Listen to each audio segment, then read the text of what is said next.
മുനമ്പത്തെ ജനങ്ങളെ അവിടെ നിന്നും ഇറക്കിവിടണമെന്ന് ഒരു മുസ്ലിം സംഘടനകൾ പോലും പറഞ്ഞിട്ടില്ല. എങ്കിലും മുനമ്പം വിഷയത്തെ ഉയർത്തിക്കാണിച്ചുകൊണ്ട് സംഘികളും ക്രിസ്സംഘികളും അവിടെ വെറുപ്പുൽപാദനത്തിന് ശ്രമിച്ചുകൊണ്ടിരിക്കുകയാണ്. ഇതൊരു മുസ്ലിം ക്രിസ്ത്യൻ പ്രശ്നമാക്കി തീർക്കുവാനും മുസ്ലിങ്ങളെയും ക്രിസ്ത്യാനികളെയും പരസ്പരം തമ്മിൽ തല്ലിക്കുവാനുമാണ് അവർ ശ്രമിച്ചുകൊണ്ടിരിക്കുന്നത്. മുനമ്പത്തെ സമരപന്തലിൽ സംഘികളും ക്രിസ്സംഘികളും നുഴഞ്ഞു കയറിക്കൊണ്ട് ആ സമരക്കാർക്കിടയിൽ മുസ്ലിം വിരുദ്ധത ഉണ്ടാക്കുവാനാണ് അവർ ശ്രമിച്ചുകൊണ്ടിരിക്കുന്നത്.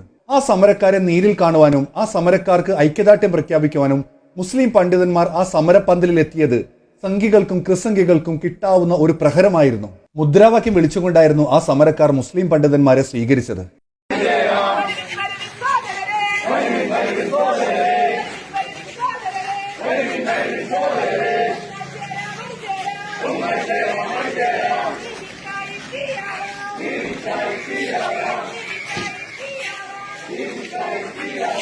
ആ സമരപന്തലിൽ നിന്നുകൊണ്ട് മുസ്ലിം പണ്ഡിതന്മാർ സംസാരിച്ചത് ആ നാട്ടുകാർക്ക് വേണ്ടി തന്നെയായിരുന്നു. സംഘികളും ക്രിസ്സംഘികളും കെട്ടിപ്പൊക്കിയ കളവുകളെല്ലാം അവിടെ ഇല്ലാതായി തീർന്നു. ഞങ്ങൾ വിശദമായി അച്ഛനുമായി സംസാരിച്ചു.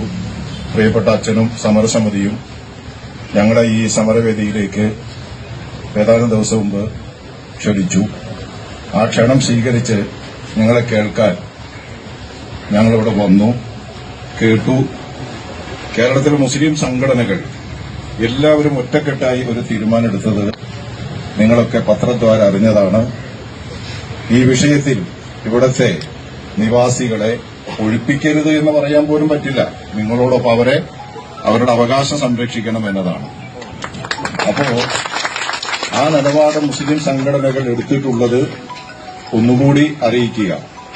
പ്രിയമുള്ളവരെ, സംഘികളും ക്രിസ്സംഘികളും ശ്രമിച്ചുകൊണ്ടിരിക്കുന്നത് നമ്മൾക്കിടയിൽ വെറുപ്പുണ്ടാക്കുവാനാണ്, നമ്മൾക്കിടയിൽ വിദ്വേഷമുണ്ടാക്കുവാനാണ് അവർ ശ്രമിച്ചുകൊണ്ടിരിക്കുന്നത്. അവരെ തിരിച്ചറിയുക, അവരെ നമ്മളിൽ നിന്നും ആട്ടിപ്പായിക്കുക.